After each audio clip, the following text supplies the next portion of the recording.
Well, this is the camera that I usually shoot most of my YouTube videos on now.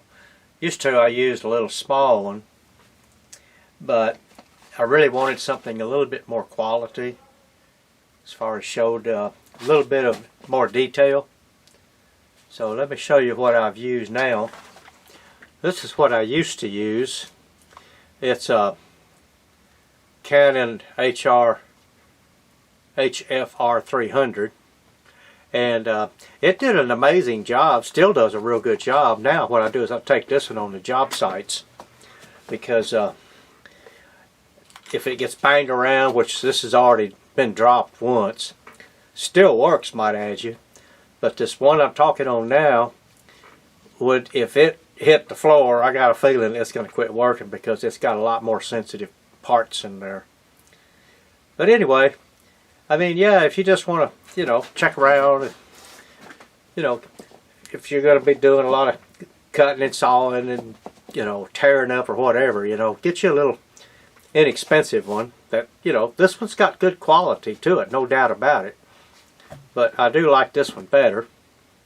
And another thing is, I'm going to show you when I switch these out, is that I've got another mic that I use on top of this other one, and it enhances the audio quite a bit. It doesn't have that ring to it. Alright, I'm going to switch cameras, so just hang on for a minute. And before you do anything with an auxiliary mic, and I have done this a couple of times already, I keep it plugged in all the time.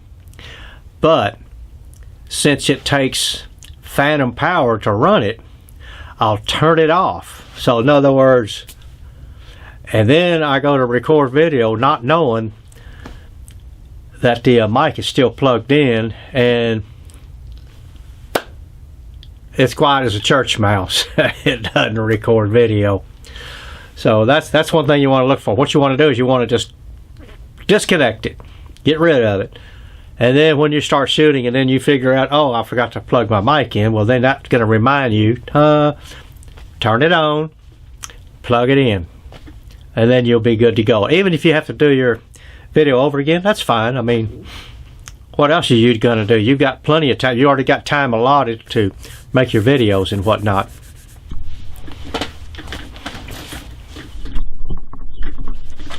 Well, this is that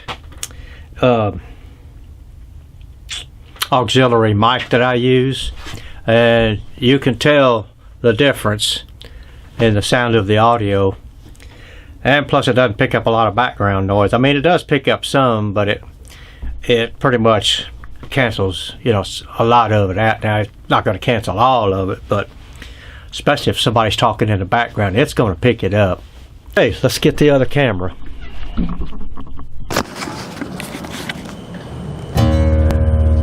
Well, we're out here at Wendy's house enjoying some music and some new friends.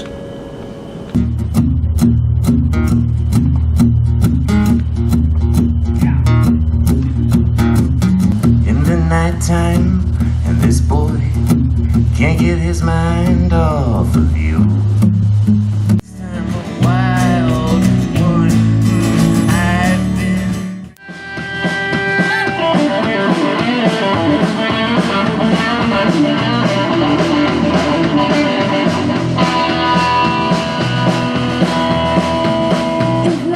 One thing I do, this is where it switches from cinema to manual to auto.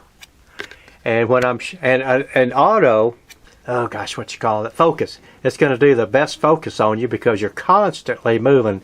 You're moving the camera from one place to the other, and and it's just going to be too much trouble to try to manually focus anything. But now when I'm out there on a paid video shoot, well, then I put it on manual, because normally this camera is not going to be moving around. It's going to pretty much be focused in one area, and then if we have to set up somewhere else, then I'll reset up and check the lighting and everything, and then we start shooting. But remember, YouTube videos, put it on automatic and be done with it. The external mic that I'm using is a Rode. I don't know that much about these things, but this one works real good. I've tried several and I like this one the best. Found a great deal on eBay. But this is going to be all your, wherever you need to adjust your any settings you want. And then where is it? Here it is. Zoom. And you see this mic is covering up the zoom lever. So what I do is I push zoom. I've got these two zoom bars, and so I can just hold one down. Of course, the harder you push it, the faster it's going to zoom in or out. See? So just lightly touch it, and it zooms into where you want to move into. So that's all in automatic. And then plus you got your start and stop button. But until you get into the manual production or a video shoot or where you're getting paid for it, well then you can go into manual. My stuff. Okay, see you got you can see it. Hang on a second, let me get it around here. Yeah, that's what I was telling you. Auto, M, which is manual, and then cinema. So if you put it on manual, okay, like right now it's in manual. Now you've got a lot more. Whoops. See, now you've got all this manual stuff, and this is where you're going to have to get your book and read it, because it's a lot.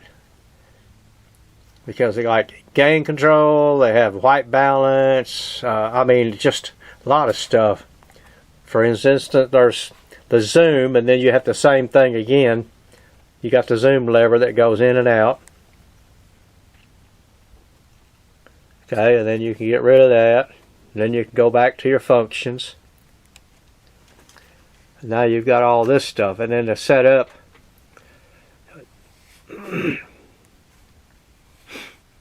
Okay, for, let's see, nope. Wireless, looking for low shutter, nope. Video. Here we go. Okay, recording mode. This is the most important thing you want to do. You've got multiplex, FXP, XP, that's what I shoot in, 1920 by 1080, which is 12 megabytes per second. The higher up you go, 24 megabytes, that's what I would use in manual. And then you have 17, and then, like I said, this is what I shoot in. If you want just standard play, you get 7 megabytes per second. Great for, sending somebody on their phone or whatever. And then LP, which is 5, which gives you a decent picture. But anyway, this is what I shoot in.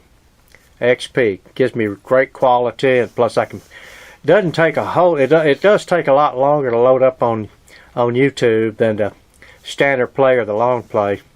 But it's the picture's great though. Okay, we get out of this, we go back to that. Now I've got to put it back into auto. Okay, we're back in auto. And then, like I say, this one you come in, you just got some simple adjustments to make. No big deal. And so that's what I would do. All right. You got to have some kind of protector for your screen if you're going to do YouTube videos, because you get anything on your camera lens, it's pretty much there, because you don't want to wipe it off. No matter what you wipe, if it's a piece of dust or something, you could scratch the lens. And then in certain times when you're doing close-ups, that scratch is going to show. Alrighty, well, I'm going to turn the camera off. I mean, excuse me, turn the microphone off, unplug it. Okay, it's unplugged. Turn this off. And that's it. Well, if you're going to be doing any kind of video shoot, somewhere beside your house, I would recommend making your own tripod, something that anybody looks at, they're not going to want to even think twice about getting it. But you know, for YouTube videos and just normal everyday stuff, I use this thing. I throw it in the back of the truck. I don't have to worry about it getting broke, because what it is, it's just an old light stand, and I took the lights off and put a really good tripod on there, smooth action, everything. But when I go out on paid video shoots, I take my really nice Bogan tripod. Got a couple of Bogan tripods that I keep, and these are pretty much ready to go anytime I need them. The one thing that I've done this several times is I take the tripod, forget to change the head, but I keep extra heads in the truck now.